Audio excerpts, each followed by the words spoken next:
Well, I'll continue along the pandemic path. Because a number of things come to mind. Great. As much as you and I and pretty much every being on the planet would like to see and would hope to see things getting significantly better in the months to come and this year. In other words, sooner, of course, rather than later.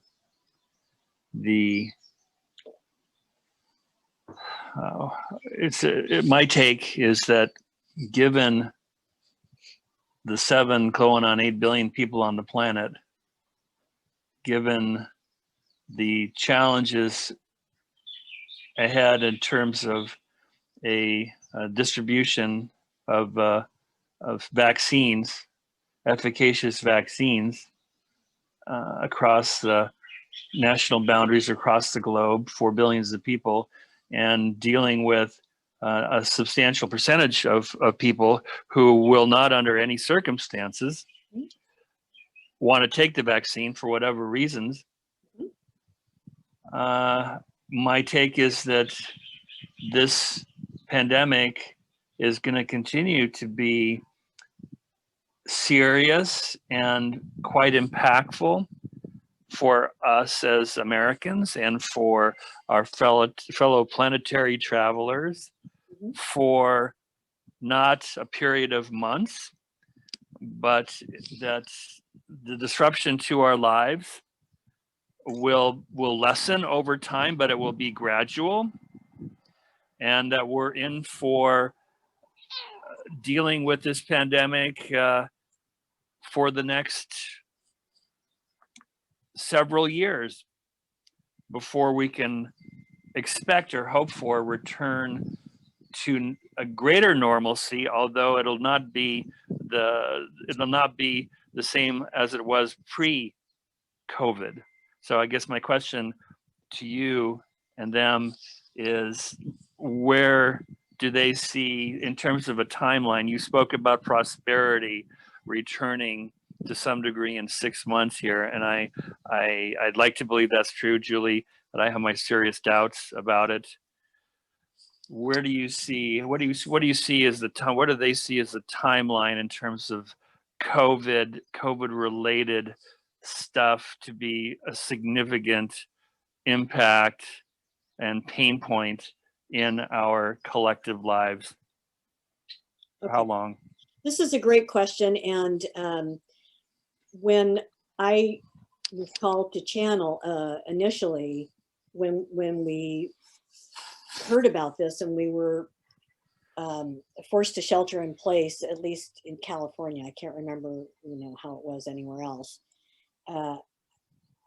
I literally asked my guides back in probably March, when this first happened, when we first went into I call it lockdown, how long was this going to go on? And they said to me, 3 years. And I was shocked. I personally was shocked. And I said, wait, what?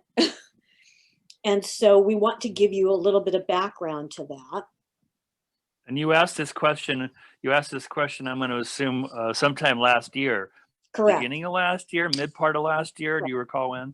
This was, I think it was back in March, April of 2020.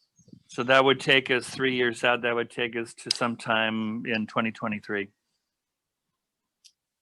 Correct. Yeah. Okay. And so yes. And so what they said to me was back at that time, and then we'll come forward for a minute and let you know where we're at, was that we saw a return to sort of pre-pandemic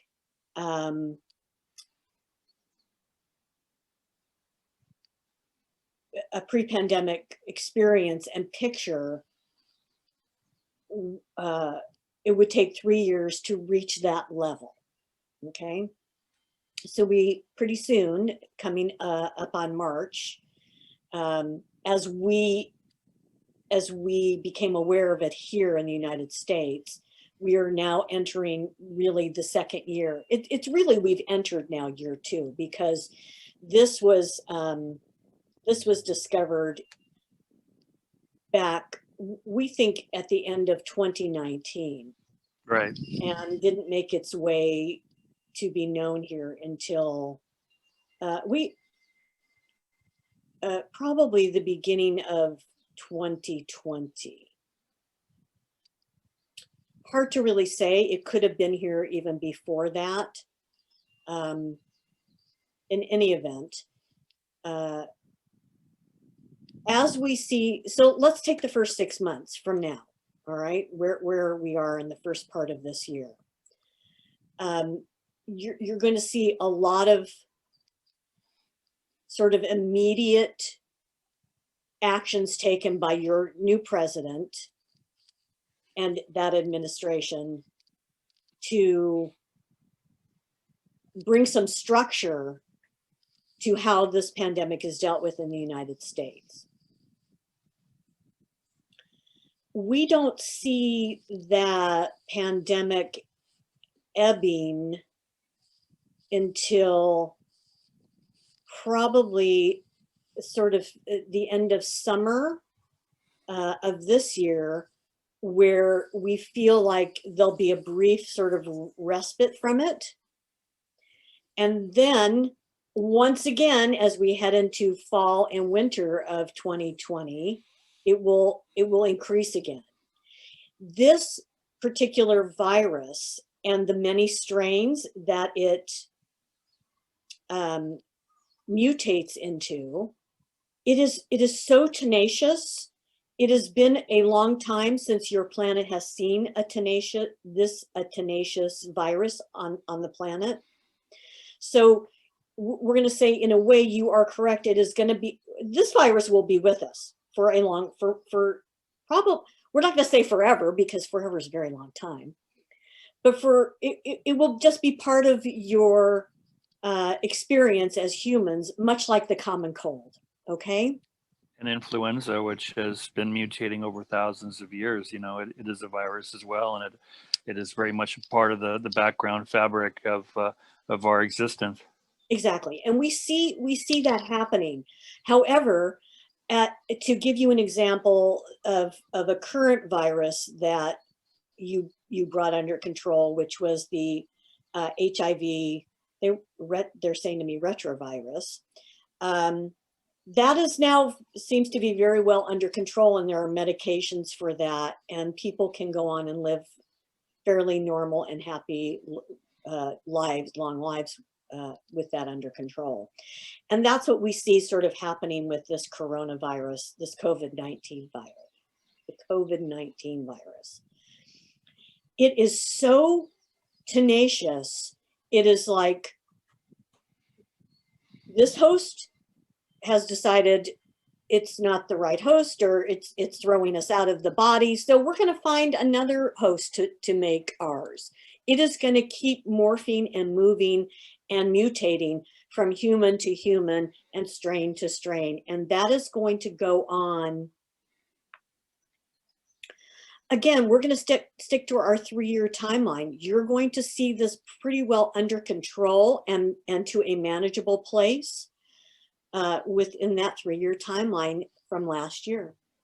It will be with you for eons, but it will be manageable and under control. And the death rate from it will, it's actually going to be better than your regular influenza strains.